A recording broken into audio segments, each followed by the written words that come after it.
Lehen kontaktuak Gmailen bertan zeuden, Ezkerreko zutabean.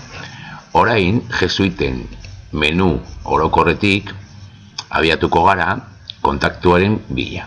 Hemen badaukagu kontaktuak eta sakatuko dugu.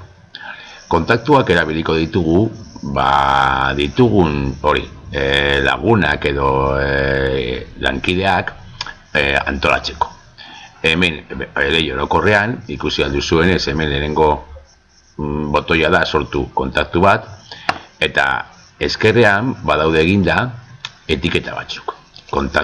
Ditugun kontaktuak, lehenengoa, horrein adibidez ez dago ezer, direktorio barruan daude zure domeiniko guztiak, nireak adibidez beguneserolao.net dominioan dauden guztiak, zuri agertuko zaizkizu eskolakoak. Erabilienen barruan, oraindik ez dut ezer erabili, orduan ez daukat. Bikoiztuak, bikoiztua eta baldin badaukazu kontakturen bat, hemen agertuko zaizu. Eta hemen daude etiketak, eta hortik hasiko gara. Etiketak sortuko ditugu gure kontaktuak antolatzeko. Orain, hemen ez daukagu etiketarik, baina sakatzen badugu sortu etiketa, sortuko dugu etiketa bat. Adibidez, ni jarriko dut bat, ikasleak. Gorde, eta sortuko dut bat, adibidez, irakasleak izenarekin.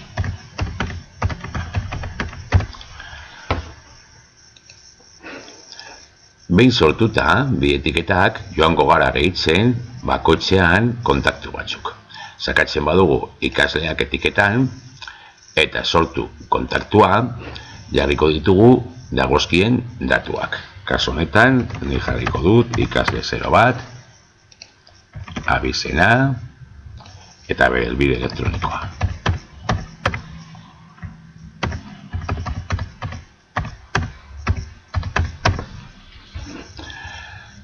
Izena, abizena, nahi baduzu beste guztiak ere bete, baina importantena, helbide elektronikoa, idatzi. Eta gorde. Gordeta dago, hemen agertzen zaigu leiho bat, eta leiho honetan egin duguna da berriro editatu, edo etiketa aldatu, edo etiketa bat gehitu, adibidez bat izan aldugu bi etiketetan jarrita, kontaktu bat, hau ikaslea denez bakarrik jarriko dugu batean. Inprimatu alditugu, esportatu aldugu, behin eginda itxiko dugu. Badaukagu ikasleak barruan kontaktua sortuta. Kontaktu hori baita ere noski agertzen da kontaktu orokorretan. Jarretuko dugu ikasleak barruan eta hor sortuko ditugu beste kontaktu batzuk.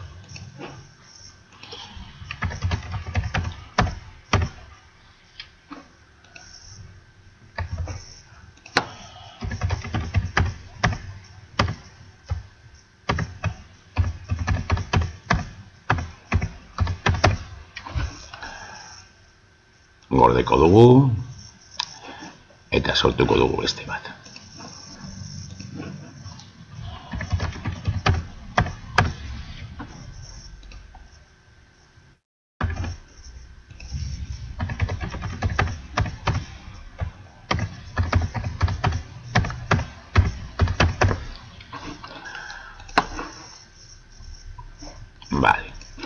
Horrela joan gaitezke, gure kontaktu guztiak antolatzen. Kontaktuak eginda daudenean, aldatu ditugu etiketak edo eman aldizkiegu etiketa berriak. Adibidez, hemen kasu honetan, kontaktuetan sakatuko dut, aukeratuko ditut ikasle 01 eta ikasle 02, eta etiketa ikonoan sakatzen badut, hemen irakasleak taldean edo etiketan gehituko ditut. Sortu aldut baita ere etiketa berri bat hor gehitzeko. Baina orain irakasleak etiketan sartuko ditut. Sakatu eta aplikatu. Hau eginda, bi ikasle horiek agertuko dira bai ikasleak etiketan, bai irakasleak etiketan. Kontaktuak importatu ala esportatu alditugu adibidez, beste lankide batekin partekatzeko. Esportatzen baditugu, eskatuko digu zein talde, zein etiketa esportatu nahi dugun, ikasleak edo irakasleak etiketa edo guztiak. Jarriko ditugu ikasleak, eta zein formatutan. Normalean utziko dugu Google CSV. Gero importatzeko horrela eskatuko digu baita ere. Esportatzen baditugu, sortuko da, hemen ikusten duzuenez, sortzen ari da CSV artxibo bat, eta gero importatzeko egin behar dugun gauza bakarra da, importatu sakatu, hautatu fitxategia, eta fitxategi hori bilatu gure ordenagailuan. Horrela antola ditzakegu kontaktu guztiak. Hurrengo bideoan ikusiko dugu nola erabili etiketak, mezuak bidaltzeko taldeka.